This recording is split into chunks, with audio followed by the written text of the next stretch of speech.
as the group forded yet another babbling stream, splashing through the icy water as quickly as possible that they might not soak through their leathern boots. Hal heard the shrill call of a bird unfamiliar to his ears. Immediately afterward, William cried out, and Hal whirled around to see that an arrow had sprouted from between the man's shoulder blades as he dropped to his knees, his eyes immediately rolling upward into his head. Dropping to one knee beside him, Joseph already had his musket off his shoulder and had begun loading it when he, too, was struck with an arrow. Unlike William, though, he did not fall to the ground in stillness, but instead dropped his gun and roared in rage as he grabbed the shaft of the arrow where it emerged from the meaty part of his upper arm. Hal threw himself prone and made his way over to Joseph, pulling him down as well, and placed his hand over the injured man's mouth and glared him into silence until he nodded. Taking the partially loaded musket, Hal quickly finished tamping the charge and checked the lock to be sure that it was properly loaded with powder before raising the smooth stock to his cheek. Sighting down the long bore, Hal searched the forest behind them for any hints of movement, but neither saw nor heard anything.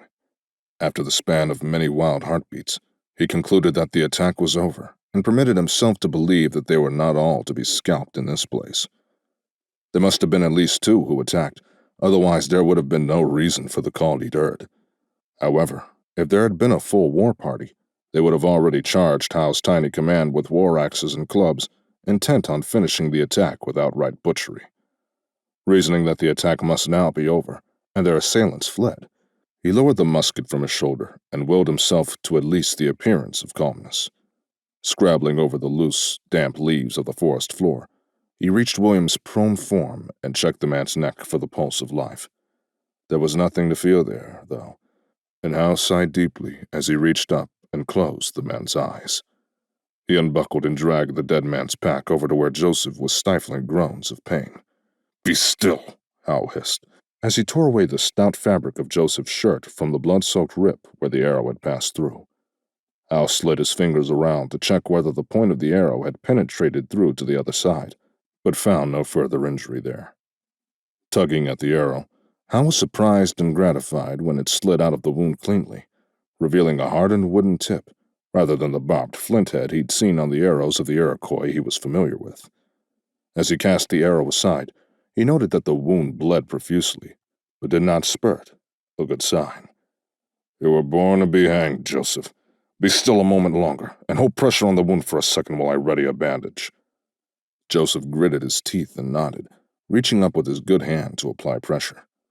Blood still flowed between his fingers, but it was a sluggish trickle now, already slowing as damaged flesh began to close up. Hal rummaged through the dead man's pack for a spare shirt, and then pulled out his own knife to cut a white strip from it. "Move your hand now, Joseph. Poor William won't be needing this anymore," he remarked, wadding up a bit of it to serve as a bandage, and then tying the rest over the wound gently but firmly. Joseph looked away from where Hal was physicking his arm and gazed at the dead man's form. He said, suddenly, "We can't leave him here, Sergeant. They'll desecrate his corpse, take trophies and whatnot, maybe even take his scalp to sell to the British." "What tales have you been listening to, Joseph? Do you purpose to carry him all the way back to New Jersey?" "No, we must strip him of anything ourselves that they can make use of, then fly as fast as ever we can in order that his death may be properly avenged." Seeing Joseph's stricken expression, Hal continued, more gently, "I know that he was a friend to you, and I am sorry for the need, but his sacrifice will be for naught if we cannot deliver to the General the intelligence which we purchased at the price of William's life." Joseph took a long, shuddering breath and nodded. "I know we have to, but it still don't seem right to just leave him here. Can we at least give him a Christian burial?" "No, Joseph. The longer we stay here, indeed, the more likely it is that whoever shot the 2 of you will return with a greater force to destroy us all.